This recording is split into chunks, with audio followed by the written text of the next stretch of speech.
사도신경으로 우리의 신앙을 고백하겠습니다. 나는 전능하신 아버지 하나님 천지의 창조주를 믿습니다. 나는 그의 유일하신 아들 우리 주 예수 그리스도를 믿습니다. 그는 성령으로 잉태되어 동정녀 마리아에게서 나시고 본디오 빌라도에게 고난을 받아 십자가에 못 박혀 죽으시고 장사된 지 사흘 만에 죽은 자 가운데서 다시 살아나셨으며 하늘에 오르시어 전능하신 아버지 하나님 우편에 앉아 계시다가 거기로부터 살아있는 자와 죽은 자를 심판하러 오십니다. 나는 성령을 믿으며 거룩한 공교회와 성도의 교제와 죄를 용서받는 것과 몸의 부활과 영생을 믿습니다. 아멘. 하나님께서 오늘 우리에게 주시는 말씀은 사무엘상 5장입니다. 구약 성경 414조 사무엘상 5장 말씀을 교독하겠습니다. 블레셋 사람들이 하나님의 궤를 빼앗아 가지고 에벤에셀에서부터 아스돗에 이르니라. 블레셋 사람들이 하나님의 궤를 가지고 다곤의 신전에 들어가서 다곤 곁에 두었더니 아스돗 사람들이 이튿날 일찍이 일어나 본즉 다곤이 여호와의 궤 앞에서 엎드러져 그 얼굴이 땅에 닿았는지라. 그들이 다곤을 일으켜 다시 그 자리에 세웠더니 그 이튿날 아침에 그들이 일찍이 일어나 본즉 다곤이 여호와의 궤 앞에서 또다시 엎드러져 얼굴이 땅에 닿았고 그 머리와 두 손목은 끊어져 문 지방에 있고 다곤의 몸뚱이만 남았더라. 그러므로 다곤의 제사장들이나 다곤의 신전에 들어가는 자는 오늘까지 아스돗에 있는 다곤의 문지방을 밟지 아니하더라. 여호와의 손이 아스돗 사람에게 엄중히 더하사 독한 종기의 재앙으로 아스돗과 그 지역을 쳐서 망하게 하니 아스돗 사람들이 이를 보고 이르되 이스라엘 신의 궤를 우리와 함께 잊지 못하게 할지라.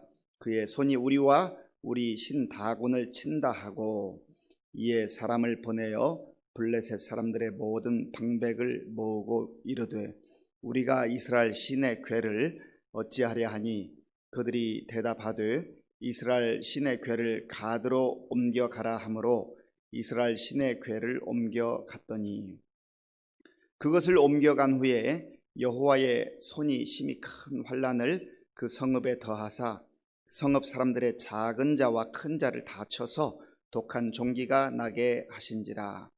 이에 그들이 하나님의 궤를 에그론으로 보내니라. 하나님의 궤가 에그론에 이른즉 에그론 사람이 부르짖어 이르되 그들이 이스라엘 신의 궤를 우리에게로 가져다가 우리와 우리 백성을 죽이려 한다 하고 이에 사람을 보내어 블레셋 모든 방백을 모으고 이르되 이스라엘 신의 궤를 보내어 그 있던 곳으로 돌아가게 하고 우리와 우리 백성이 죽임 당함을 면하게 하자 하니 이는 온 성읍이 사망의 환난을 당함이라. 거기서 하나님의 손이 엄중하심으로 죽지 아니한 사람들은 독한 종기로 치심을 당해 성읍의 부르짖음이 하늘에 사무쳤더라. 아멘. 어제 사무엘상 4장 말씀에서는 이스라엘 백성들이 이제 블레셋 사람들과 전투를 벌였는데 아주 처참하게 패배를 당했습니다.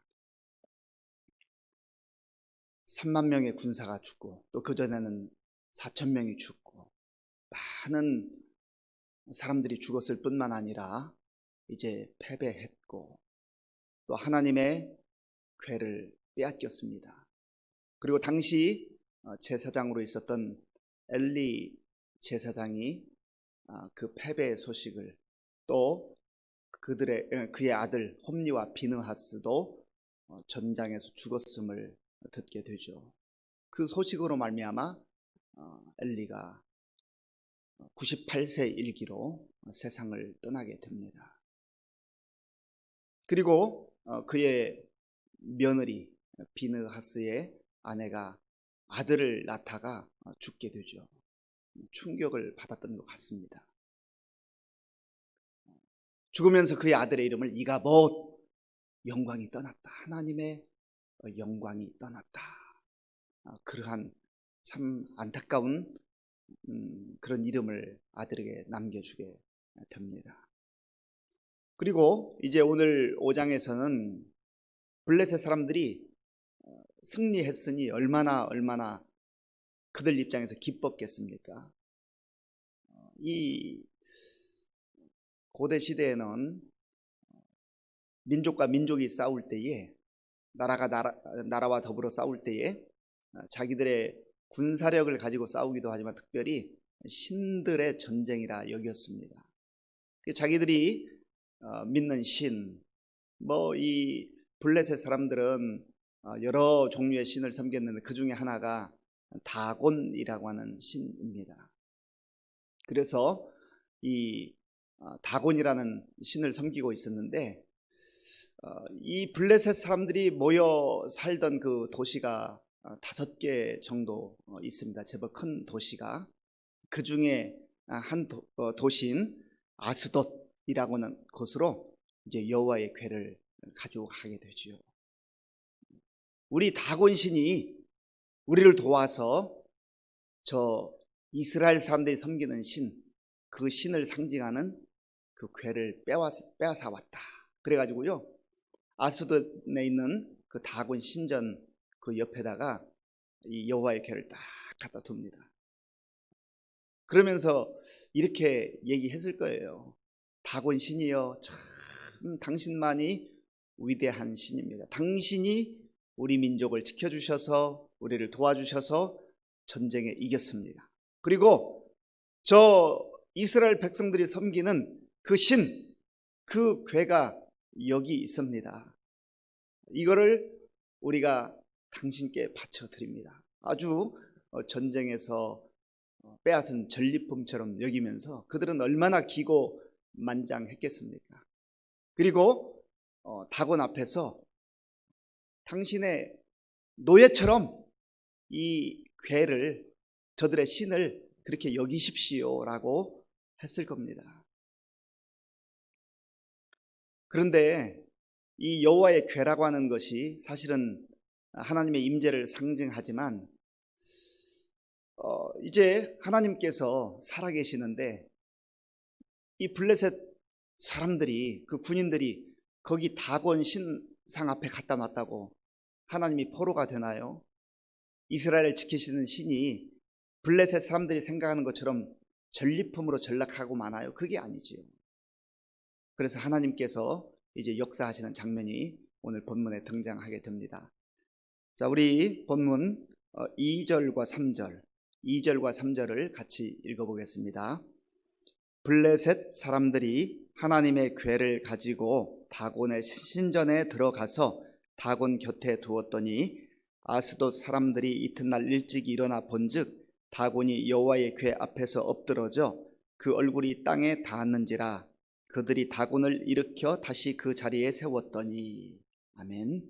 여기 보면 이제 아스돗 사람들, 블레셋 사람들이 아직까지도 그 승리의 기쁨에 겨워서 그 다음날 다시 간 겁니다.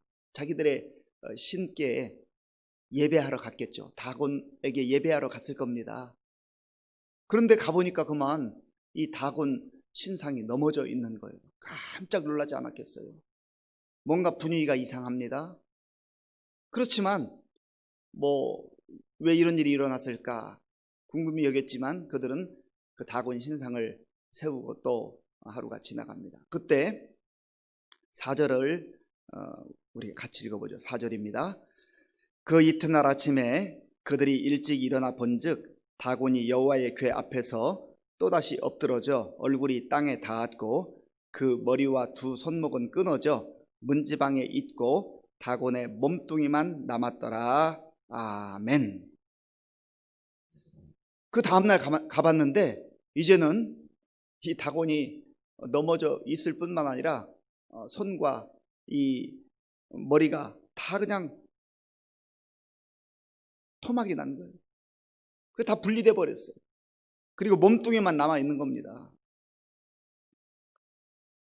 이들은 자기들이 섬기는 그 다곤 신이 더 강력한 신이라고 분명하게 그렇게 믿었을 겁니다. 이 당시 블레셋 사람들이 섬기던 다곤 신은요, 농업의 아주 모든 일들을 관장하는, 그래서 풍요를 가져다 준다고 하는 그러한 의미를 가지고 그들이 섬겼습니다. 그리고 그 신상을 보면은 그 아래쪽은 또 이렇게 물고기 형상으로 된 게 있어요.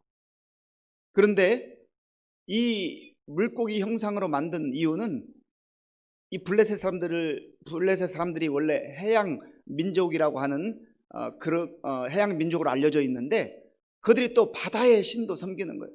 어쨌든 바다의 신, 그리고 농업의 신으로 이 다곤을 섬기면서 이 다곤 신이 우리의 풍요를 책임져 준다. 우리가 잘 경배하고 모시면 이 다곤 신이 우리에게 풍요를 내려준다. 그렇게 여겼던 것이죠. 그런데 가보니까 그만 박살이 나 있는 거예요. 박살이. 이것이 바로 하나님께서 그들에게 누가 진짜 신인지, 어떤 신이 참 신인지를 그들 눈앞에서 보여주고 있는 겁니다. 이쯤 됐으면 깨달아야 되는데 이들은 깨닫지를 못하지요. 자, 또 보세요. 6절을 우리 같이 읽어보겠습니다. 6절입니다. 여호와의 손이 아스돗 사람에게 엄중히 더하사 독한 종기의 재앙으로 아스돗과 그 지역을 쳐서 망하게 하니. 아멘. 이제 하나님께서 구체적으로 역사하시는 거죠. 그 다곤 신상만 깨트리는 게 아니에요.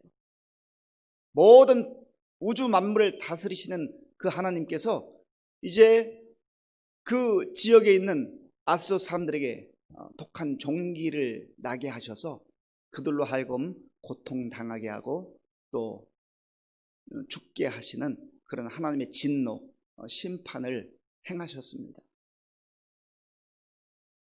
누가 참 신인가? 어떤 신이 살아있는 신인가? 어떤 신이 우주 만물을 그리고 생사화복을 주관하는 신인가를 하나님께서 보여주고 있는 겁니다. 이쯤 되면 회개하고 정말 우리가 잘못 생각했었구나. 이스라엘 백성들이 섬기는 그 여호와라고 하는 신이 진정한 신이구나. 이렇게 깨달으면 얼마나 좋습니까? 그런데 사람들은 얼마나 어리석고 강팍한지 알 수가 없습니다. 이스라엘 백성들이 애굽에서 이제 탈출하기 그 전에 하나님이 모세를 보내셔서 바로에게 내 백성을 보내라 그렇게 말씀하셨잖아요. 그런데 모세 말을 들은 이 바로는 전혀 들은 채 만취하죠. 감히 누구 앞에서 내 백성을, 나의 수족들을, 이 종들을 보내라고 하는가. 바로 왕에게 있어서는 엄청난 재산이죠. 그 노예들이 일하는 그 노동력이 얼마나 대단했겠습니까? 그러니까 또 자기가 온 천하를 이제 다스리고 자기 자신을 마치 신처럼 여겼던 그 시대에 모세 말을 듣지 않는 거죠. 그래서 성경에 보면 계속해서 하나님의 심판과 재앙, 하나님 내리시는 그 재앙을 경험하면서도 바로는 고집을 꺾지 않습니다. 그래서 옛날 개역 성경에 보면 바로가 그 마음이 강팍했다. 요즘 개정 개역에는 그의 마음이 완강했다. 아주 딱딱하고 굳어져 있었다는 거죠. 너무 딱딱하고 굳어져 있으면 이게 들어갈 틈이 없어요. 너무 딱딱합니다. 그래서 마음이 딱딱하면 강팍하게 되고 완강하게 되고 그것이 곧 교만한 것이죠. 그래서 하나님의 말씀이 말씀으로 들려오지 않아요. 계속해서 자기 생각과 자기 주장을 굽히지가 않는 겁니다. 이 블레셋 사람들도 마찬가지죠. 그래서 이제 이들이 우리가 이렇게 내버려 둬서는 안 되겠다. 그래서 그 두려움 가운데 하나님 앞에 회개하고 돌아오지 않고 이 하나님의 궤를 다른 도시로 또 넘깁니다. 그래서 이들이 이제 가드라고 하는 곳으로 이 궤를 옮겨가죠. 우리 8절 말씀 같이 읽겠습니다. 8절입니다. 이에 사람을 보내어 블레셋 사람들의 모든 방백을 모으고 이르되 우리가 이스라엘 신의 궤를 어찌하려 하니 그들이 대답하되 이스라엘 신의 궤를 가드로 옮겨가라 하므로 이스라엘 신의 궤를 옮겨갔더니 아멘. 뭐 그렇게 옮겨가면 해결될 줄 알았습니다. 그러나 하나님께서 아스돗에만 계시는 하나님인가요? 아니에요. 가드에도 계시는 하나님, 가드에서도 역사하시는 하나님이죠. 그래서 9절에 보면 여호와의 손이 심히 큰 환난을 그 성읍에 더해서 또한 독한 종기를 보내심으로 말미암아 그들을 심판하시는 그런 모습이 나옵니다. 하나님의 손이 또다시 심판하시는 것을 보게 됩니다. 여러분, 우리가 믿는 백성으로서 이 땅을 살아갈 때 때로 하나님의 말씀에 불순종하고 내 뜻을 꺾지 않고 내 고집을 꺾지 않고 내 생각대로 하려고 할 때가 참 많아요. 그때 하나님이 우리에게 사인을 주십니다. 아들아, 딸아, 그러지 마라. 그 길은 옳은 길이 아니야. 그 길은 불의의 길이야. 그 길은 멸망의 길이야. 부드러운 음성으로 말씀하시죠. 그때 들으면 참 복된 겁니다. 그런데 듣지 않을 때가 참 많아요. 우리 고집, 우리 아집, 우리의 마음의 굳어짐, 이것이 참 우리를 힘들게 하고 하나님으로부터 점점점 멀어지게 할 때가 많다는 겁니다. 그리고 이 블레셋 사람들의 그 강팍함은, 그 완강함은, 그 교만은 얼마나 더했겠습니까? 이제 점점점 그들의 두려움이 커지는 거죠. 그래 이제는 또 가드에서 에그론으로 옮기게 되죠. 에그론이라고 하는 도시로 또 옮겼어요. 처음에 이들이 여호와의 궤를 그 전쟁에서 이겨서 빼앗아 올 때만 해도 자기들의 승리를 상징하는 전리품으로, 그리고 이스라엘을 모욕하고 이스라엘의 신을 모욕하기 위한 목적으로 다곤 신상 그 옆에 세워뒀던 거거든요. 그런데 그들의 생각과 하나님의 역사하심은 정반대로 나타나는 거죠. 어떻게 감히 인간이 그리고 우상이 살아계신 하나님을 대적하고도 그대로 남아 있을 수가 있을까요? 그럴 수가 없는 거예요. 그래서 시편 115편에 보면 시인이 이렇게 고백을 합니다.